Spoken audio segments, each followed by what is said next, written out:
Good morning. It's 8:27 a.m. on Saturday, December 18th, 2021. I'm Christiana Ellis and I just got up. This is 5 more minutes. So, I went to see the latest of the MCU, the Marvel Cinematic Movie Universe movies last night, which is Spider-Man No Way Home.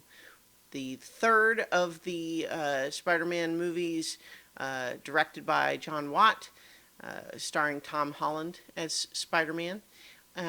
Which, there's this interesting history of how Spider-Man still stands out a little bit amongst the MCU, not because of anything to do with the actual story, but because the character is still technically, like the movie rights for the character are still technically owned by Sony instead of Marvel Studios, which is, owned by Disney.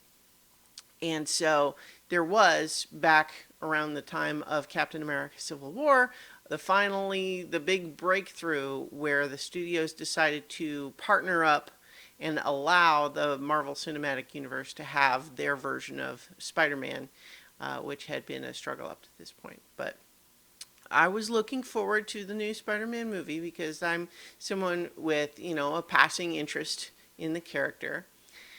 So I decided to, get in there and see what this new one's all about. I am going to avoid spoilers because there certainly are many things that you might prefer to be surprised about. And those things, believe it or not, tend to actually be less to do with story and more about just, I don't want to say it's Easter eggs is overstating it, but to be sure that it's things that, show up.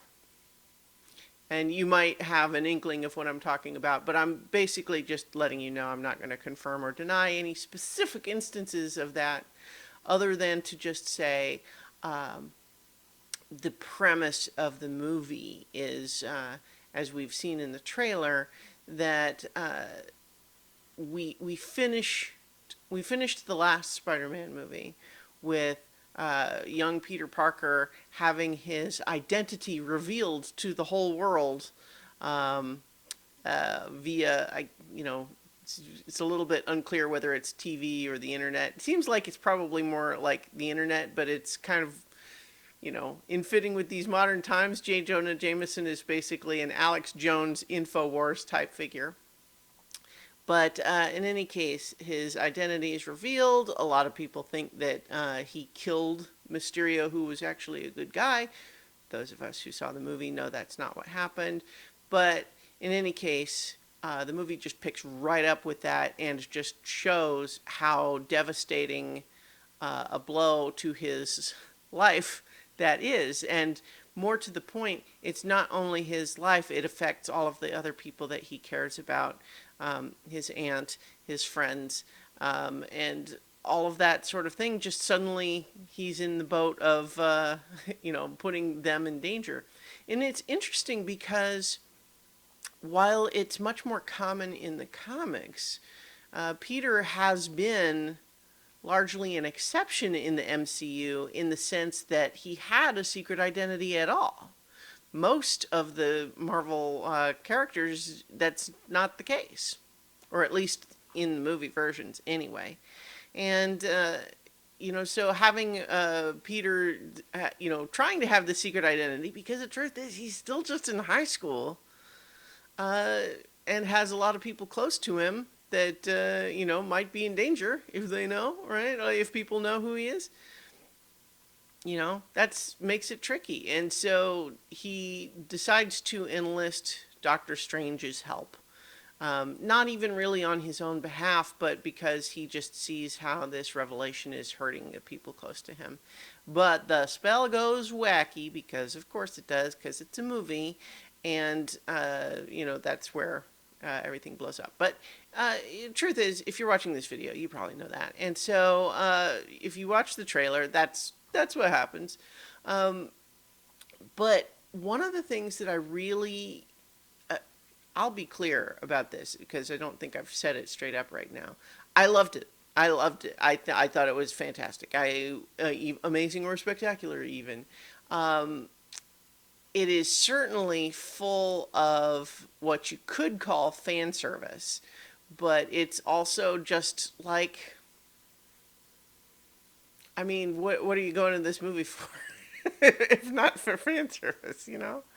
I mean, but at the same time, I think that there is some interesting and really thoughtful explorations of who Spider-Man is even beyond this particular MCU incarnation, and exploring into some of the past depictions of Spider-Man and what it means to be Spider-Man. And I have found already, just reading some of the discussions from people who have seen it, that like I have to confess that I found myself like, and this is one property where when someone criticizes it, I do have a little bit of a hard time separating my own personal feelings from it. It's one of those things where, sometimes when you're a moderate fan of something, criticism of that thing can feel like a personal attack, and rationally you know better. But, sometimes you still struggle with that feeling. And I did a little bit last night just because I was reading some people describing things in, I thought, extremely uncharitable ways. It's kind of like just saying, well, a plan went bad, therefore it was a bad plan, therefore the movie is stupid. And I'm like, when have movies ever worked like that? Or real life for that matter? Anyway, I don't know. I could ramble about this movie for an hour, but at a certain point that would start to require more spoilers. What I would like to say is that I felt, although I guess some people disagree, that the biggest hurdle, or the biggest problem I had with the previous two versions of this Tom Holland Spider-Man were that Peter was really being cast as this, I don't know, people talk about it like Tony Stark's intern, right? Instead of just coming up and being on his own. And it's one thing to have a team up, it's another thing to have your entire character practically defined by your relationship to another character. But I feel like this movie finally gives him, it gosh, there's so many tricky things that are hard to talk about. What I'll say is that there were some conceptual things that, like, I enjoyed Homecoming and Far From Home, but the pieces of Spider-Man, let's say, conceptual iconography that I was missing in those, I feel like are finally delivered on here in a way that makes them feel worth the wait.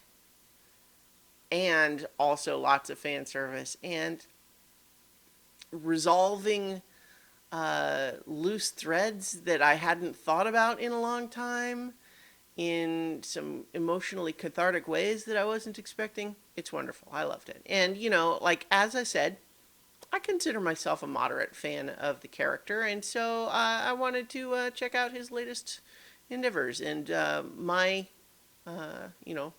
read at the end of the day. All right, so I'll leave it there, and I will talk to you all tomorrow for 5 more minutes.